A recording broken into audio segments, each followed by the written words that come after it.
Vamos para a nossa quinta conferência de hoje. A nossa quinta conferência será com o Manuel Prudêncio, que é profissional da área de gestão de negócios e trabalhador do Centro Espírita Fé, Esperança e Caridade de Uberlândia. Vencer o mundo ou vencer no mundo? Este será seu tema em 45 minutos.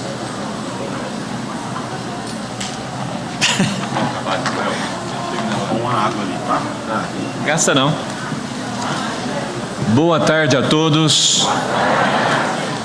Sejam todos bem-vindos. Falar depois da Paula é sempre uma alegria, porque o ambiente fica assim, muito harmonioso. O problema é que de vez em quando a gente tem que dar uma fungada, né? De tanto que as emoções realmente tocam a nossa alma. Vencer o mundo é um grande desafio. E é um desafio narrado por João. João, um jovem, conhecera João o Batista, outro João, mais de idade, mas também ainda jovem.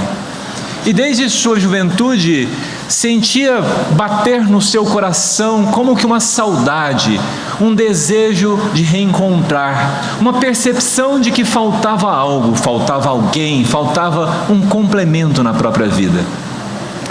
Ele, que era muito próximo de seu irmão e de seus pais, estavam sempre juntos, seguia João e ouvia enternecido aquelas palavras que falavam de Deus, que falavam de arrependimento, que anunciavam a luz do mundo, aquele que era antes dele e que vinha e do qual ele não era capaz, ele não era digno sequer de desatar as sandálias. João, ele desenvolve essa sensibilidade, essa percepção desde pequeno, desde muito jovem. No dia, à beira do Jordão, em que Jesus se aproxima, João, o Batista, sente o seu coração vibrando mais intensamente.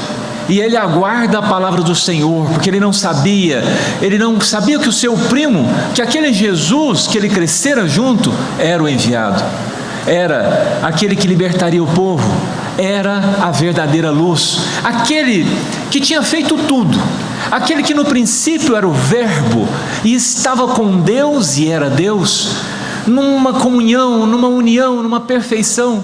Aquele que tudo fizera, nada do que conhecemos foi feito sem a intervenção dele. Quando João vê Jesus se aproximando, com as mãos trêmulas, ele abraça Jesus, abraça e sente aquilo que nós, espíritos imperfeitos, sentimos quando alguém superior conversa com a gente.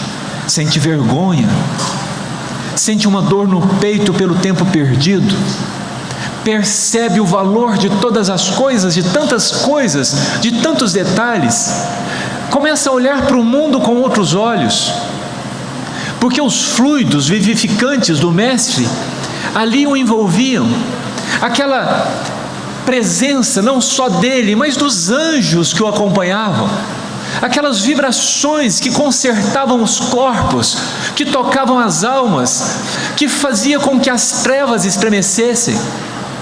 João olha para Jesus e diz a ele: não sou capaz, não posso, o Senhor tem o fogo da vida, o Senhor tem a energia, o Senhor tem tudo, como posso eu, com uma simples água de um mundo que o Senhor fez, batizá-lo?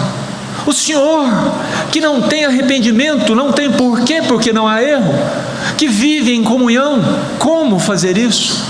E João, o jovem, o Boanerges, a voz do trovão, aquela energia, aquela vibração, assistia tudo enlevado, percebendo o outro lado, percebendo aquele encontro de dois gigantes, o governador da terra e o maior dos nascidos de mulher. E ali do lado, João, com sua simplicidade juvenil, pensando consigo mesmo: então esse é o Messias?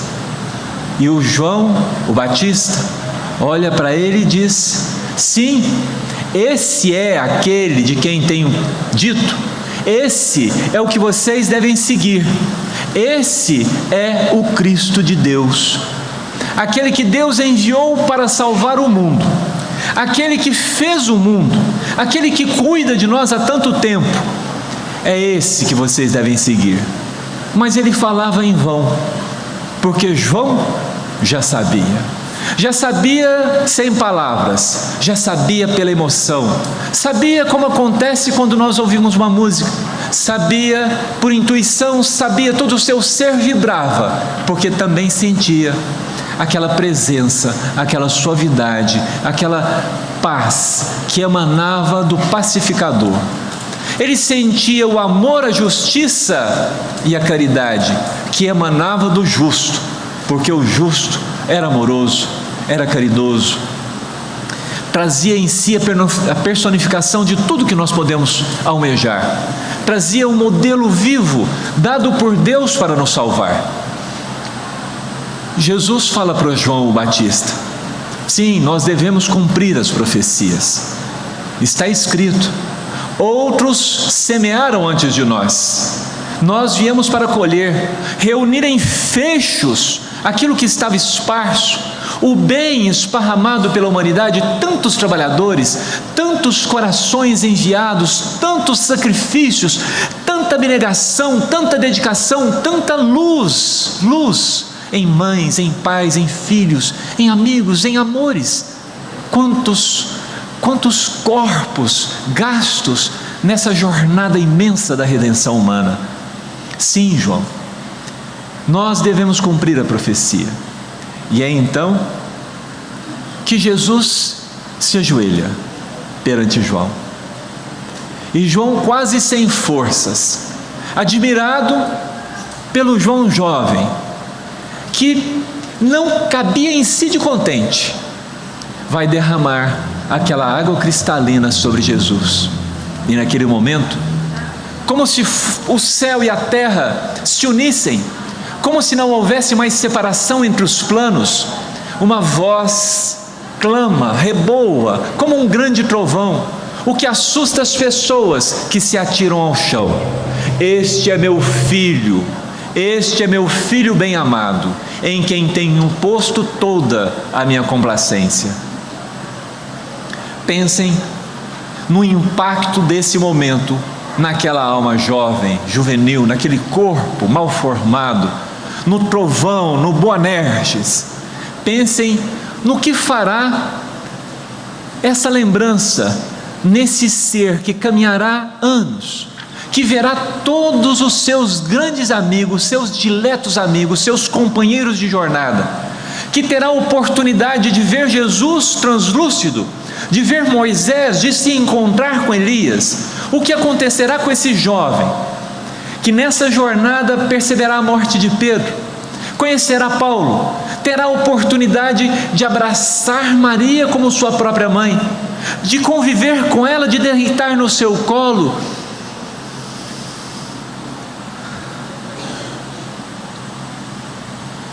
e ser acarinhado, e ser abraçado, e ser consolado. Imaginem, 60 anos depois, quando ele se debruça sobre os papéis e vai escrever o Evangelho que nós conhecemos como o Evangelho de João. O Evangelho de João é diferente de todos os outros. É diferente porque traz tudo isso para nós em letras, em palavras, mas principalmente em emoções. João é aquele mesmo que vai conclamar Eurípides, aqui em Sacramento, vai conclamá-lo para o trabalho do Cristo. E vai dar uma mensagem explicando para Eurípides, através de um médium iletrado, de um agricultor, de um trabalhador do campo, vai interpretar para ele: bem-aventurados os aflitos. Vai mostrar para Eurípides que há luz no sofrimento, que há o dedo de Deus, que há o consolo, que há o amor, que há a presença, que há o zelo, que há o cuidado divino, mesmo no sofrimento. Que o sofrimento muitas vezes é a última alavanca, é o último recurso, é um recurso que não deveria ser usado, mas sem o qual nós ficaríamos paralisados. E não podemos ficar paralisados porque a lei é de progresso.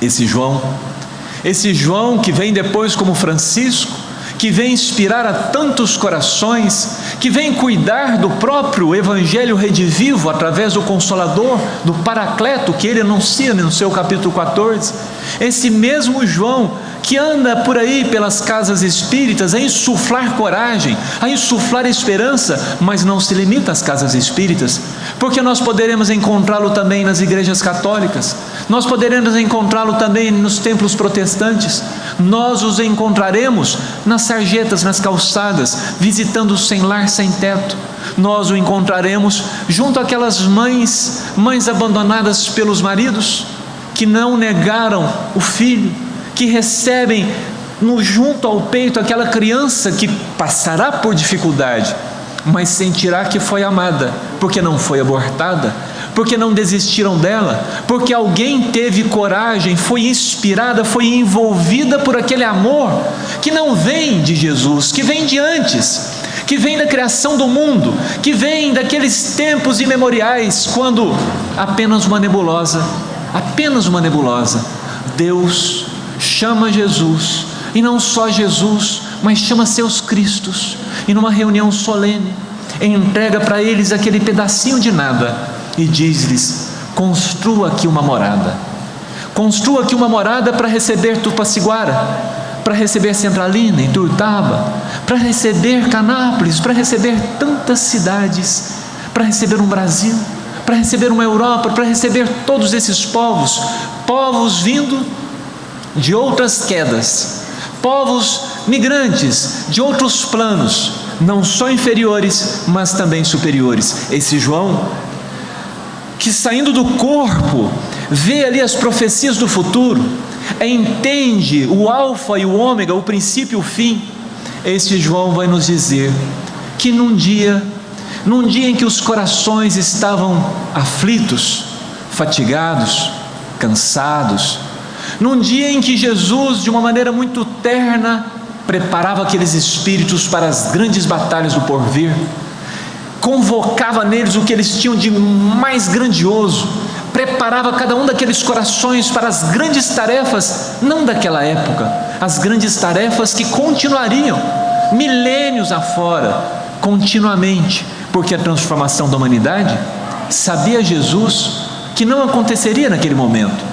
Ele conhecia Pilatos, conhecia Públio, conhecia todos nós reencarnados e desencarnados naquela época, porque o bom pastor conhece as suas ovelhas, conhece a cada um de nós, conhece nossas dores, nossas aflições, nossas necessidades. E esse mesmo bom pastor vai nos dizer que, além de pastor, ele é mestre, e por ser mestre preparava seus discípulos e dizia para eles: não se turbe vosso coração, crede em Deus, crede também em mim. As obras que eu faço não as faço por mim, mas faço por aquele que me enviou. Eu venci o mundo,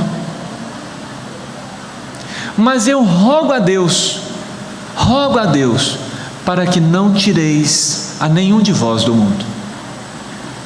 Rogo a Deus para que sejam a luz do mundo, porque não se acende a luz de uma cidade e coloca ela no baixo, coloca-se sobre o monte para que todos vejam a luz. Vós sois a luz do mundo. Ele falava isso e olhava nos olhos de cada um de seus discípulos. E não é um momento passado, mas um momento presente, porque Jesus vem refazendo isso com cada um de nós, vem nos preparando para as grandes tarefas do porvir.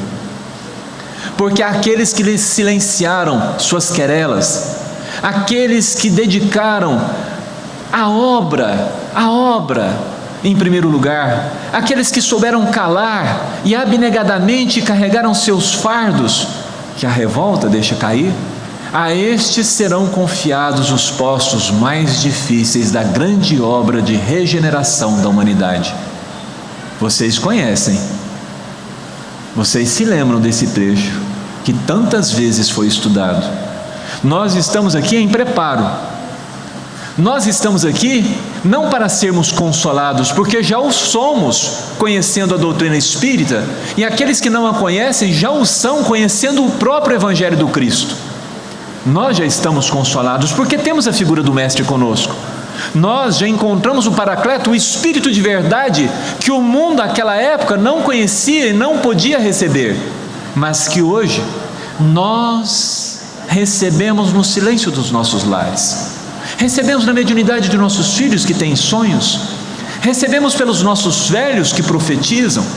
Nós recebemos o Espírito de verdade dentro dos nossos lares, na nossa vida, na intuição, nas mensagens que chegam, por tantos canais diferentes, por tantos intermediários, porque Deus faz filhos a Abraão das pedras.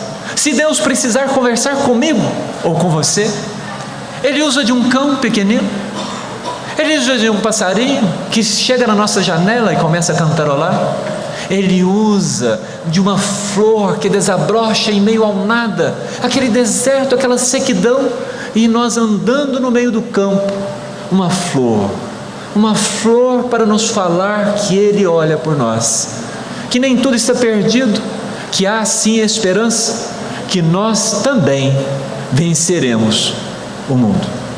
Que mundo? E aqui me permitam fazer algumas leituras, alguns trechos do Evangelho de João. Lá no capítulo 1, ele vai dizer: estava no mundo, e o mundo por meio dele foi feito, e o mundo não o conheceu. Veio para suas próprias coisas, mas os seus não o acolheram. Mas a todos que o receberam, deu-lhes aos que creem no seu nome o poder de se tornarem filhos de Deus. Filhos de Deus. Poder concedido por Jesus para nós. Como? Que poder é esse? Que poder que Jesus nos deu que nós não tínhamos naquela época? A ressurreição? Que poder que Jesus nos deu? É importante que você saiba, porque Ele é a luz do mundo. Que luz é essa que Ele acendeu para nós? A vida dEle, o exemplo dEle de ponta a ponta, perdão de ponta a ponta, entendimento de dia após dia, compreensão para os inimigos, para os perseguidores, aceitação das regras do mundo, aceitação do sofrimento, aceitação das dificuldades, aceitação da traição, aceitação do abandono, a compreensão das pessoas, das suas imperfeições, das suas impurezas, mas além delas, para além delas, uma visão de futuro, uma visão de que Deus está no leme, de que há sim muitas moradas, de que há espíritos amorosos, porque Ele vai nos dizer depois,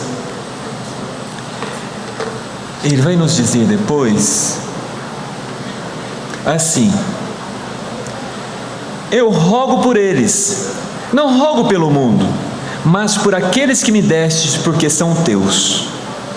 Todas as minhas coisas são tuas, e as tuas coisas são minhas, e eu estou glorificado nelas.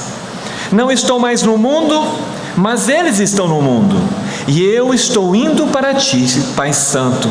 Pai Santo, guarda-os em teu nome, o qual me deste, para que sejam um como nós. Quando eu estava com eles, eu os guardei em teu nome, o qual me deste. Guardei-os e nenhum deles se perdeu, a não ser o filho da perdição, para que se cumprisse a Escritura. Mas agora estou indo para junto de ti. E falo essas coisas no mundo, a fim de que tenham a minha alegria cumprida neles.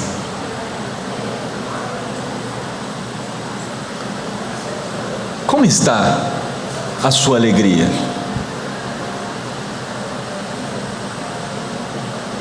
Não é concebível que alguém que esteja em unidade com Jesus esteja triste. Como está a sua alegria?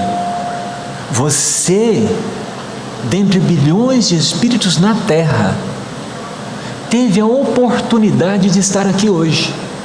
Percebe o tanto que você foi selecionado? O tanto que você foi escolhido? Você foi escolhido para estar aqui, para ouvir essas músicas, para ouvir essas palestras, mas principalmente para receber a alegria de andar com Jesus, de sair das trevas, de sair do mundo, estando no mundo, de não ter que esperar a morte para ser livre, de não ter que esperar um céu distante, de não ter mais ilusões. Você, eu, todos nós, os amigos na web, os amigos que nos ouvirão daqui a 1 ano, daqui 2, todos nós, escolhidos a dedo por Deus e entregues para Jesus, cuidados por Ele. E o curioso é que muitos de nós sentimos que Jesus se aproxima e sussurra no nosso ouvido, mas a gente balança a cabeça, a gente não quer ouvir. Aí sabe o que Ele faz? Ele abraça a gente. Vocês já se sentiram abraçados hoje? Vocês sentiram um aperto, sabe aquele aperto gostoso de um amigo? E aí o que vocês fizeram? Alguns sorriram, alguns deram um tremelicado, né? Nossa, deve ser o espírito, sai de mim, trem. Mas eu espero que você tenha sentido como João sentiu naquele dia em que ele viu Jesus sendo batizado, que você tenha sentido essa alegria, que você por um instante tenha cantado glória a Deus nas alturas, paz, paz na terra do meu coração. Eu espero que você tenha sentido essa alegria, porque quem nos diz é o próprio João falando sobre Jesus 60 anos depois, falando sobre os momentos mais marcantes, sobre aquelas impressões que ele teve, que ele não conseguia largar delas, sobre aquilo que levavam a toda noite, quando se reunia com as pessoas, a olhar para cada uma delas carinhosamente e dizer: meus filhinhos, Deus ama vocês, amai-vos. Levantava e ia se sentar lá no banco na igreja de Éfeso. Para quem é médium, já deve ter visto que a nossa assistência tem discípulos de João. Talvez vocês não tenham percebido.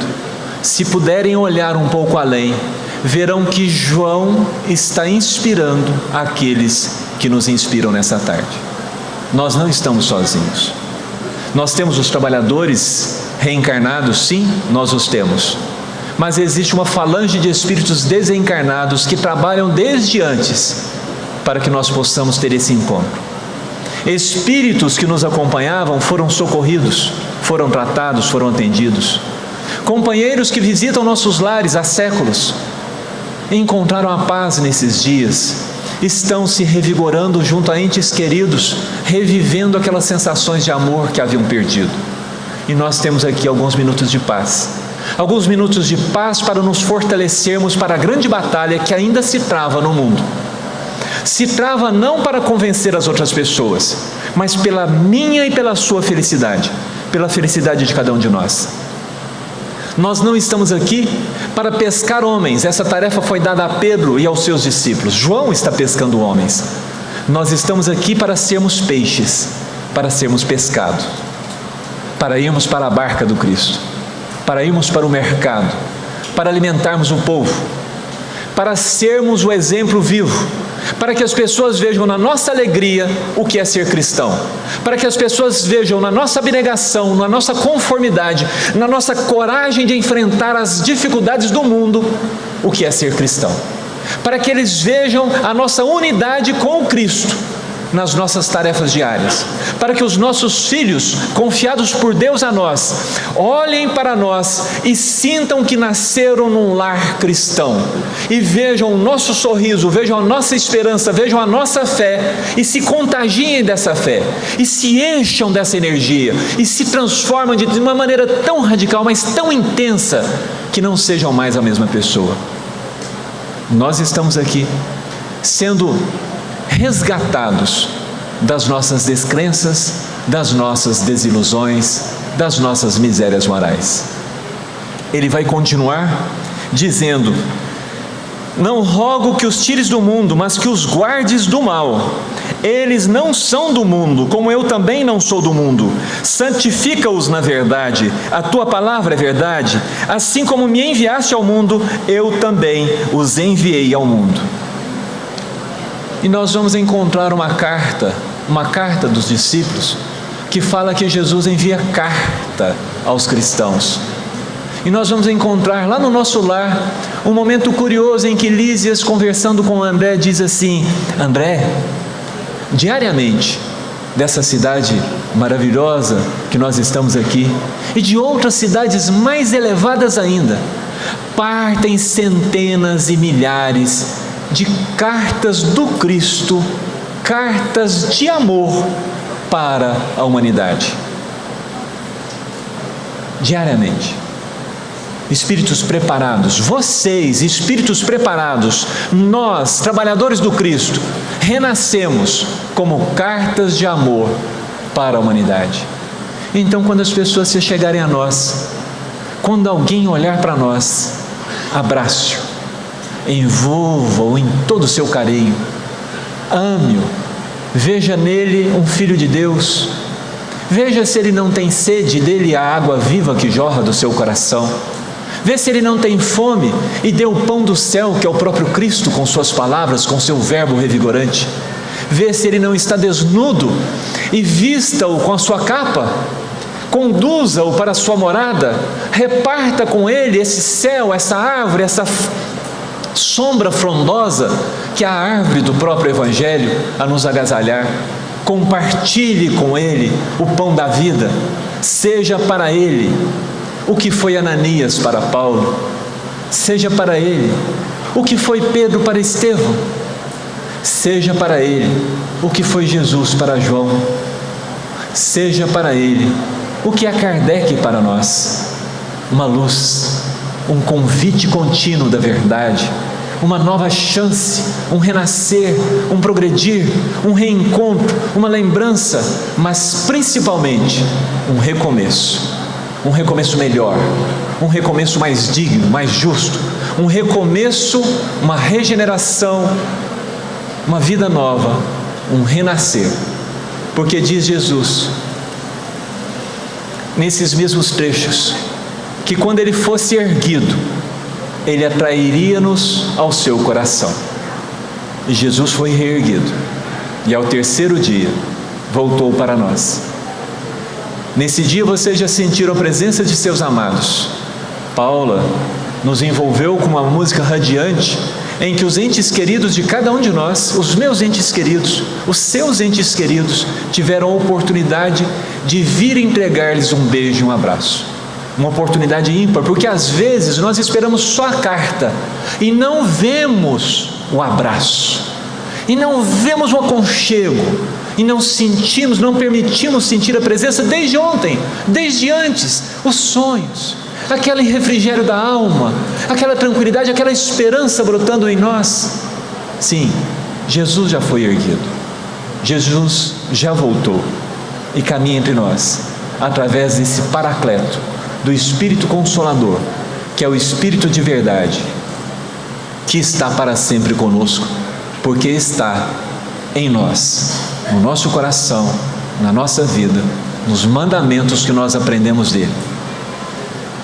Eu não sei quanto tempo tem, não tem relógio, e como vem de fluxo, fica difícil 5 minutos? Então tem tempo demais, gente? Para mim eu estou falando pelo menos umas 3 horas, porque é muito intenso e a gente recorda daqueles momentos e vê o Rio Jordão, e é uma maravilha poder participar disso. João, ele fez questão de mostrar para nós uma guerra que se trava entre as luzes e as trevas. Às vezes nós pensamos numa guerra de armas, de cavalos, de elementos exteriores, mas a guerra é simples. As trevas já perderam, porque ao acender a luz, as trevas se dispersam. As trevas são simplesmente a ausência, e isso é bem verdade, porque João estava ao pé da cruz, e ouve quando Jesus diz: Pai, perdoe-os, eles não sabem o que fazem. Nós ainda não sabíamos o que estávamos fazendo. Hoje, com a doutrina espírita, com o Evangelho, com todas as luzes que nós temos, nós já sabemos o que nós estamos fazendo. Nós já não somos mais aqueles ignorantes daquela época, porque nós éramos. Agora nós temos a luz. Agora nós não somos mais as virgens loucas. Nós somos as virgens prudentes, que estamos carregando o azeite do Evangelho para acender a candeia que ilumina os caminhos pelos quais passamos. Então, meus amigos, se João pudesse estar aqui hoje conosco, em pessoa, ele sorriria para nós e em seguida diria o quê?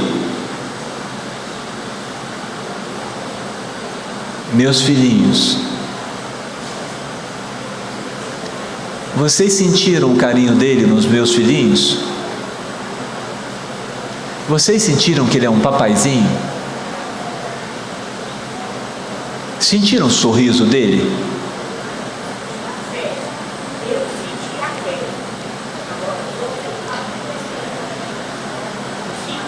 Sim, a presença dele traz isso.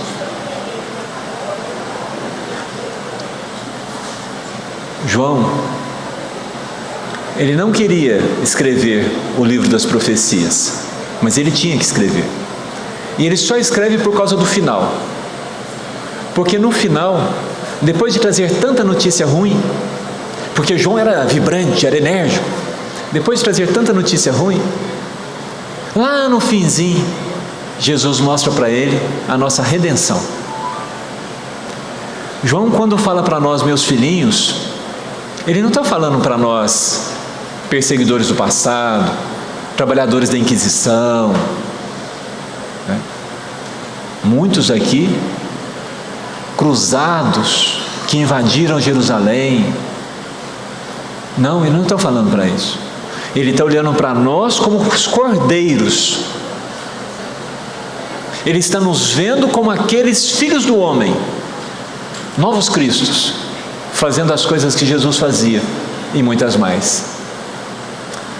Fica aqui a nossa gratidão, a gratidão dos espíritos desencarnados que nos acompanham, pelo pouco de atenção que nós recebemos, e a confiança de que todos nós seremos visitados nessa noite pelos nossos anjos guardiões, que estão sendo nesse momento consultados pela falange que dirige essa instituição para saber da nossa adesão ou não aos novos planos do Evangelho. É uma grande oportunidade que todos nós teremos. Públio Lentulus narra a sua oportunidade na história do há 2000 anos. Hoje é esse mesmo momento, é um minuto precioso para cada um de nós. Saibamos ouvir, não só esse momento, mas os momentos que virão. Saibamos abrir o nosso coração para essa luz. Saibamos receber esse abraço. Saibamos reter esse abraço ao compartilharmos com os nossos entes queridos.